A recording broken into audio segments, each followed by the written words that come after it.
అందరికీ నమస్కారం. మా వైఎస్ఆర్సీపీ కుటుంబ సభ్యులకు, పత్రికా విలేకరులకు అందరికీ నమస్కారం. ఈరోజు మున్సిపల్ సమావేశం జరిగింది.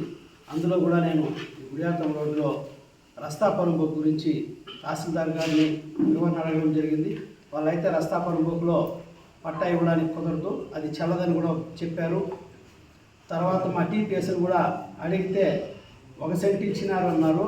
వాడు హైకోర్టులో కూడా సబ్మిట్ చేసింది 1 సెంట్కే.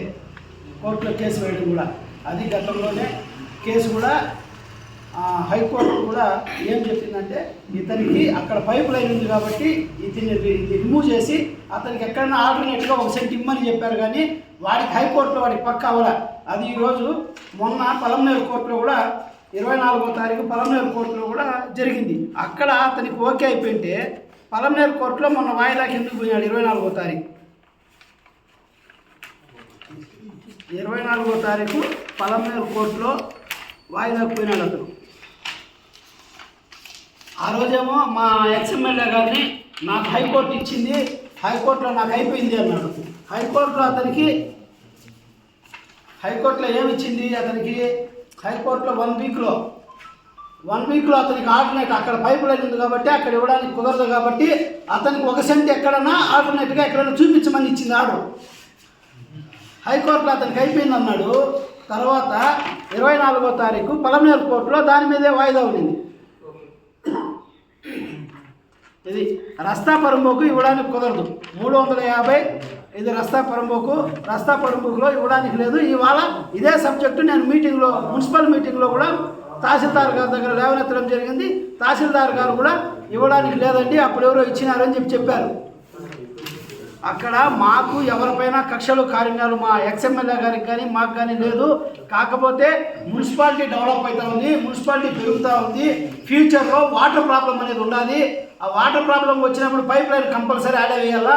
ఇప్పుడు మొన్న పైప్ లైన్ అంతా పగలగొట్టి వాటర్ సుమారు 6 గంటల సేపు వాటర్ రోడ్డు మీద వెళ్ళిపోతే మున్సిపాలిటీ నుంచి వర్కర్స్ని పిలిపించి అధికార దాహంతో మున్సిపాలిటీ నుంచి వర్కర్స్ని పిలిపించి దాన్ని ఎల్బోలు పెట్టి ఆ యొక్క విద్యానగర్ పక్కన తీసి ఇచ్చేసినారు. దానిపైన ఏఈని వివరణ కోరగా ఏఈ గారు మాకు తెలియదండి అని చెప్తున్నారు.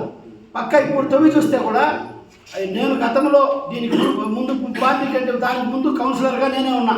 అప్పుడు పైప్ లైన్ వేసినప్పుడు నాకు తెలుసు. సెంటర్ పాయింట్లో వచ్చింది, ఆ బిల్డింగ్ కట్టినప్పుడు ఆ సెంటర్లోనే వచ్చింది. దాన్ని ఇప్పుడు మార్చినారు. ఎమ్మెల్యే గారి పిఏ అని చెప్పుకునేటువంటి పాత్ర దాన్ని మార్పిచ్చి ఇచ్చేశాడు. కాకపోతే ఇప్పుడు రేపు ఫ్యూచర్లో వాటర్ చాలా కావాల్సి వస్తుంది. అది ఇమీడియట్గా కలెక్టర్ గారు దయచేసి దాని మీద దృష్టి పెట్టి దాన్ని రిమూవ్ చేయించి పైప్ లైన్ని యథాప్రకారం చేయాలని కోరుకుంటున్నాం. నెక్స్ట్ నిన్న ఒకరు ఎక్కడ చూడు వైఎస్ఆర్సీపీ వాళ్ళు లూటీ చేసినారు, ఎక్కడ చూడు కబ్జాలు చేసినారు అని చెప్పారు. ఇప్పుడు సేమ్ ఇప్పుడు ఏదైతే చెప్పారో దాని పక్కలోనే ఇంకొకతను బంకు తీసుకొచ్చి పెట్టాడు. నాయకుడు, తెలుగుదేశం నాయకుడు ఒకతను తీసుకొచ్చి పెట్టి అక్కడ గతంలో వేరే వాళ్ళు పాపం ఒంటెత్తు బండి తోలుకునే గణేష్ అనే అతను వాళ్ళ మిస్సెస్ అక్కడ చిన్న బోండాలు కొట్టు పెట్టుకునేవాళ్ళు. వాళ్ళకి నేనేదో డబ్బులు ఇచ్చినా, నేను వాళ్ళ దగ్గర తీసుకున్నానని చెప్పి ఇప్పుడు ఒక నాయకుడు అక్కడ పెట్టినాడు. ఈ విధంగా వీళ్ళు కబ్జాలు చేసుకొని పోతున్నారు. ఇంకొక నాయకుడేమో వైఎస్ఆర్సీపీ వాళ్ళంతా కబ్జాలు చేసినారు అది ఇది అన్నారు. అంగన్వాడీ స్కూల్కి ఇచ్చినటువంటి ప్లేస్లో 4 అంతస్తుల బిల్డింగ్ కట్టి నువ్వు ఈరోజు నీతి మాటలు చెప్తా ఉంటే ఇది ఎంతవరకు సబబు? ఇది సామెత ఆ విధంగా ఉంది. నువ్వు చేసిన తప్పులు నువ్వు ఈరోజు 4 అంతస్తుల బిల్డింగ్ కట్టుకొని దాన్ని కోర్టులో పోయి స్టే తెచ్చుకొని మాట్లాడతావంటే ఇదంతా సభ్యత సంస్కారంగా ఉండదు. దయచేసి మాట్లాడే ముందు మంచి చెడ్డ ఏమి అనేది తెలుసుకొని మాట్లాడాలా. ఇది ఊరికే రెచ్చగొట్టుకొని ఊరికే అది ఇది మాట్లాడుకుంటా పోతే దానివల్ల ప్రయోజనం లేదు. అందరూ కలిసి ఇప్పుడు మా ప్రభుత్వంలో ఏమీ చేయలేదంటావు. ఇప్పుడు మా వాళ్ళు చెప్తారు మా ప్రభుత్వంలో ఏం చేసినాము ఏం చేయలేదని మా వాళ్ళు చెప్తారు. ఇప్పుడు మీ ప్రభుత్వం వచ్చి దాదాపు 2 సంవత్సరాలు కావస్తా ఉంది దగ్గర. మీరేం చేశారో చెప్పండి. ఏం చేయాలో మేము చేయలేదు కదా, మీరేం చేసినారు, మీరేం చేస్తారో అది చెప్పండి. అభివృద్ధి చేసే దాంట్లో పోవాలి కానీ ఊరికి అనవసరంగా ఛాలెంజ్లు చేసుకొని ఒకరి గురించి ఒకరు విమర్శించుకొని ఏది సభ్యతగా ఉండదు. దయచేసి గమనించి మీరు ఆ ఎంపీ మానుకుంటే చాలా మంచిది.